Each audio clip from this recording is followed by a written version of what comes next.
میں گزشتہ پروگرام میں لا الہ الا اللہ کے مفاہیم اور مطالب بیان کر رہا تھا۔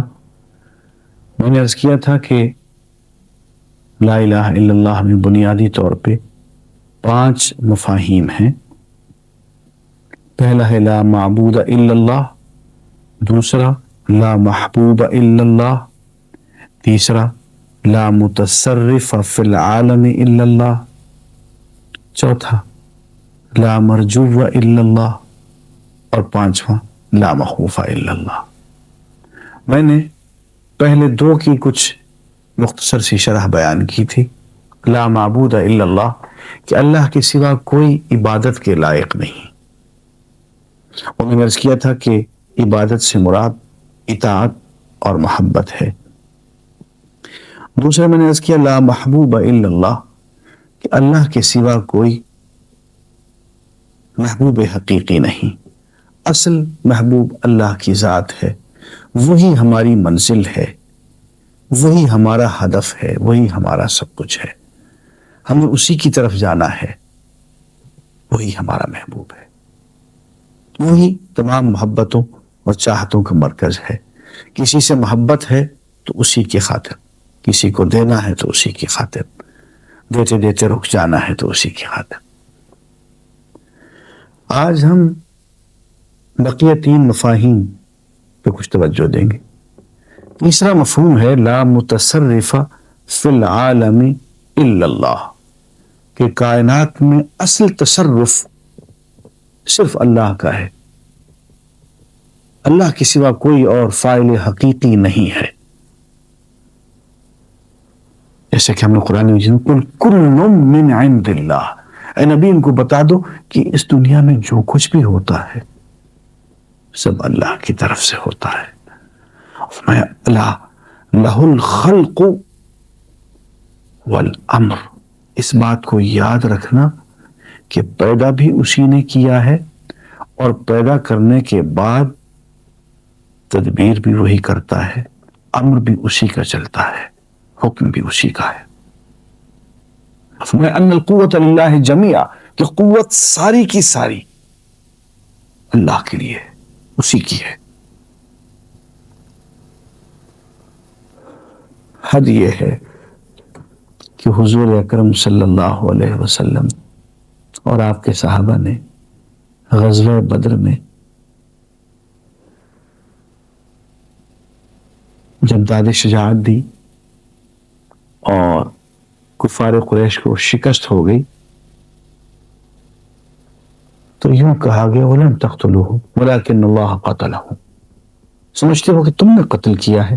نہیں، اللہ نے ان کو قتل کیا۔ وَمَا رَمَيْتَ إِذْ رَمَيْتَ وَلَكِنَّ اللَّهَ رَمَى، اور جب تم نے مٹھی ان کی طرف پھینکی تھی تم نے نہیں پھینکی تھی، اللہ نے پھینکی تھی۔ مطلب یہ ہے کہ تلواریں تمہیں نے چلائی تھی، نیزے ہاں تمہیں نے پھینکے تھے، تیر اندازی بھی تمہیں نے کی تھی، میدانی جنگ میں گھوڑے بھی تمہیں نے دوڑائے تھے، لیکن نتائج سارے کے سارے اللہ کی طرف سے آئے۔ تمہاری ضرب و حرب میں، تمہاری داد شجاعت میں، ہر چیز میں پیچھے سے اللہ تعالیٰ کا ہاتھ تھا۔ حد یہ کہ مٹھی کنکریوں کی تم نے دشمن کی طرف پھینکی تھی، لیکن اس کو ٹھیک ٹھیک نشانے پہ ہم نے لگایا۔ تو معلوم ہوا کہ اسباب کی دنیا میں یہ جو اسباب ہیں یہ چلتے پھرتے سائے ہیں، اصل تاثیر جو ہے وہ اللہ کے امر میں ہے، اللہ کے کن میں ہے۔ ہم پانی پیتے ہیں، سمجھتے ہیں کہ پانی نے ہماری پیاس بجھائی، بہت نادانی کی بات ہے۔ پیاس اس نے بجھائی، ہاں اس کے لیے پانی کو اس نے بطور ذریعے کے اختیار کرا دیا، پانی میں تاثیر بھی رکھ چھوڑی۔ ہم غذا کھاتے ہیں، سمجھتے ہیں کہ ہمیں قوت غذا نے پہنچا دی، بھول کی بات ہے، غلط بات ہے۔ بھوک ختم کرنے والا، قوت پہنچانے والا وہی ہے۔ ہم بیمار پڑتے ہیں، ہم دوائی کھاتے ہیں، ڈاکٹر سے علاج کراتے ہیں، سمجھتے ہیں کہ ڈاکٹر نے یا دوائی نے ہمیں شفا عطا فرما دی، بہت غلط بات ہے۔ اذا مرضت فهو یشفین، میں جب بیمار پڑ جاتا ہوں تو شفا وہی دیتا ہے، اس لیے کہ فاعل حقیقی وہی ہے۔ والذی یطعمنی ویسقین، وہی ہے جو مجھے کھلاتا ہے اور پلاتا ہے۔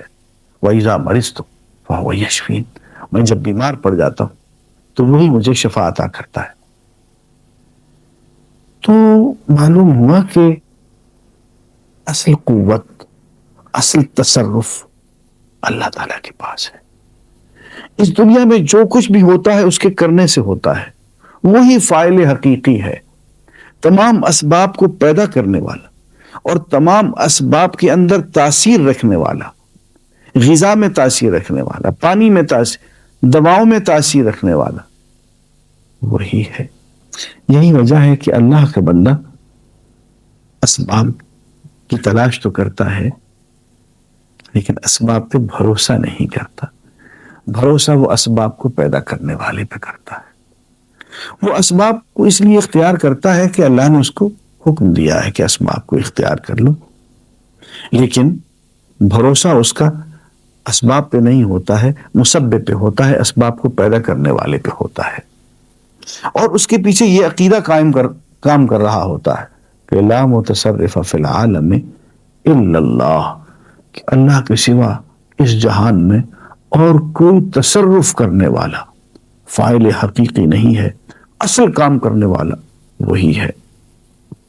اور قرآن مجید میں ہم پڑھتے ہیں امن یجیب المضطر اذا دعاہ ویکشف السوء، بتاؤ کہ جب ایک پریشان حال، بہت پریشانی اور اضطرار کی حالت میں پکارتا ہے تو کون اس کو جواب دیتا، کون اس کی سنتا ہے، کون اس کی مشکل کو حل کرتا ہے، اس سے بیماری اور تکلیف کو دور کرتا ہے۔ اور آگے سے یوں بار بار جو ٹیپ کا بند ہے اس سورہ کے اندر وہ یہ ہے کہ الہ مع اللہ، کہ اللہ کے سوا کوئی اور بھی ہے عبادت کے لائق، کوئی اور بھی ہے فاعل حقیقی، کوئی اور بھی ہے اس طرح سے مضطر کی فریاد سننے والا۔ تو یہ تیسرا مفہوم ہے لا الہ الا اللہ کا، کہ اللہ کے سوا کوئی فاعل حقیقی نہیں۔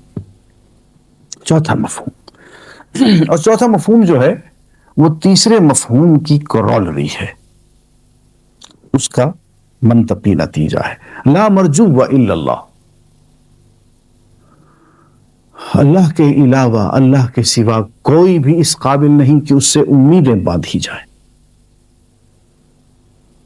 امیدوں کا اصل مرکز اللہ کی ذات ہے، اس لیے کہ جب تصرف حقیقی اللہ کے پاس ہے، جب فاعل حقیقی اللہ کی ذات گرامی ہے، تو پھر امیدوں تو ساری کی ساری اللہ سے ہی مانگنی چاہیے۔ اور یہ وہ بات ہے جو حضور اکرم صلی اللہ علیہ وسلم نے اپنے امت کو سکھا دی۔ آپ کی دعاؤں میں، اکثر دعاؤں میں یہ بات ابھری ہوئی نظر آتی، اللہم انت رجائی، اے اللہ میری ساری امید تو ہی ہے، اے اللہ تو ہی میری اصل امید ہے، میری ساری امیدیں تجھ سے وابستہ ہے۔ اور فرمایا اللہم رحمتک ارجو، اے اللہ میں تیری رحمت کا امیدوار ہوں، میری ساری امیدیں تیری رحمت سے بندھی ہوئی ہیں۔ تو امیدوں کا اصل مرکز، انسان کا اور تمام مخلوقات کا اصل سہارا تو وہی ہے جو فاعل حقیقی ہے، جس کا اصل تصرف ہے۔ تو امیدوں کا مرکز اللہ کی ذات ہے، اسی پہ بھروسہ کرنا چاہیے۔ جیسے قرآن مجید میں وَعَلَى اللَّهِ فَتَوَكَّلُوا إِن كُنتُم مُؤْمِنِينَ، دیکھو اللہ پہ ہی بھروسہ کرو اگر تم مومن ہو۔ وَهُوَ رَبُّ الْمَشْرِقِ وَالْمَغْرِبِ لَا إِلَٰهَ إِلَّا هُوَ فَاتَّخِذْهُ وَكِيلًا، وہ مشرق و مغرب کا پروردگار ہے، سوائے اس کے اور کوئی عبادت کے لائق نہیں ہے۔ فَاتَّخِذْهُ وَكِيلًا، اسے اپنا وکیل بناؤ، اسے اپنا کارساز بناؤ، اسی پہ سارا بھروسہ رکھو۔ اور فرمایا لو انکم، حضور اکرم صلی اللہ علیہ وسلم کا ارشاد ہے، لو انکم توکلتم علی اللہ، اگر تم اللہ تعالیٰ پہ بھروسہ کرو حق توکل ہی، اس طرح سے کہ جیسے بھروسہ کرنا چاہیے، لرزقکم، تو وہ تمہیں یوں رزق دے، یوں تمہیں رزق عطا فرمائے، کما یرزق الطیر، جیسے وہ پرندوں کو رزق عطا فرماتا ہے، تغدو خماسا وتروح بطانا، صبح جاتے ہیں تو خالی پیٹ جاتے ہیں، شام کو لوٹتے ہیں گھونسلوں کی طرف تو ان کے پیٹ بھرے ہوئے ہوتے ہیں، وہ سٹوریج نہیں کرتے ہیں اپنے گھونسلوں میں کھانے کا، روز کے روز نئے سے نیا دن اور نئی سے نئی اڑان اور نئی سے نئی رزق کی راہیں جو اللہ تعالیٰ انہیں دیتا ہے۔ فرمایا اگر تم اللہ پہ توکل کرو، بھروسہ کرو جیسے کہ کرنا چاہیے، تو یوں رزق عطا فرمائے جیسے پرندوں کو عطا کرتا ہے، خالی پیٹ جاتے ہیں، بھرے ہوئے پیٹ لوٹتے ہیں۔ تو یہ چوتھا مفہوم تھا لا الہ الا اللہ کا، کہ لا مرجو الا اللہ، اللہ کے سوا کوئی امیدوں کا مرکز نہیں ہے۔ پانچواں مفہوم، اور یہ پانچواں مفہوم بھی تیسرے مفہوم کی کرولری ہے اور اس کا منطقی نتیجہ ہے، لا مخوف الا اللہ، کہ اللہ کے سوا کوئی اس قابل نہیں کہ اس سے ڈرا جائے، خوف خشیت صرف اللہ سے۔ بھائی جب فاعل حقیقی وہی ہے، جب اصل تصرف ہی اسی کا ہے، سب کچھ وہی کرتا ہے، تو پھر کسی اور سے کیوں ڈرے؟ اسی لیے قرآن مجید میں یوں حکم دیا فَإِيَّايَ فَارْهَبُونَ، دیکھو صرف مجھے سے ڈرا کرو، کسی اور سے نہیں ڈرنا۔ فَلَا تَخْشَوُا النَّاسَ وَاخْشَوْنِ، لوگوں سے مت ڈرا کرو، مجھ سے ڈرو۔ فرمایا إِنَّمَا ذَلِكُمُ الشَّيْطَانُ يُخَوِّفُ أَوْلِيَاءَهُ، یہ تو شیطان ہے جو اپنے ساتھیوں کو ڈراتا رہتا ہے۔ فَلَا تَخَافُوهُمْ فَخَافُونِ، ان سے نہ ڈرا کرو، مجھ سے ڈرا کرو، ان کنتم مؤمنین، اگر تم سچ مچ میں مومن ہو۔ اور ایک معیار عطا فرما دیا، فرمایا الا، اس بات کو یاد رکھنا، ان اولیاء اللہ لا خوف علیہم ولا هم یحزنون، کہ جو اللہ کے دوست ہوتے ہیں نہ تو انہیں خوف ہوتا ہے اور نہ انہیں غم ہوتا ہے۔ عزیزان گرامی، خوف ہوتا ہے مستقبل کے کسی نقصان کے اندیشے کی صورت میں، اور غم اور حزن ہوتا ہے ماضی میں کسی نقصان کے نتیجے میں۔ اللہ والوں کو نہ ماضی کے کسی نقصان کا غم ہوتا ہے، نہ مستقبل کے کسی نقصان کا اندیشہ اور خوف ہوتا ہے۔ وہ یہ سمجھتے ہیں کہ فاعل حقیقی اللہ کی ذات ہے، اصل تصرف اللہ تعالیٰ کی ہاتھ میں ہے، اور وہ جو کچھ کرے گا ہمارے حق میں بہتر ہی کرے گا، اس سے زیادہ خیر خواہ اور کون ہو سکتا ہے؟ جتنا اللہ تعالیٰ ہمارا خیر خواہ ہے، اتنا تو ہم خود اپنے خیر خواہ نہیں ہے۔ تو پھر ہر چیز جو بھی دوست کی طرف سے آتا ہے وہ ٹھیک ہے، پھر ڈرنے کی کیا بات ہے؟ تو یہ 5 مطالب تھے جو میں نے عرض کر دیے لا الہ الا اللہ کے۔ پہلا یہ لا معبود الا اللہ، کہ اللہ کے سوا کوئی عبادت کے لائق نہیں۔ دوسرا یہ لا محبوب الا اللہ، اللہ کے سوا کوئی محبوب حقیقی نہیں۔ تیسرا یہ لا متصرف فی العالم الا اللہ، کہ اللہ کے سوا کوئی فاعل حقیقی نہیں۔ اور چوتھا یہ لا مرجو الا اللہ، اللہ کے سوا کوئی ہماری امیدوں کا مرکز نہیں۔ اور پانچواں یہ لا مخوف الا اللہ، اللہ کے سوا کوئی ڈرنے کے لائق نہیں۔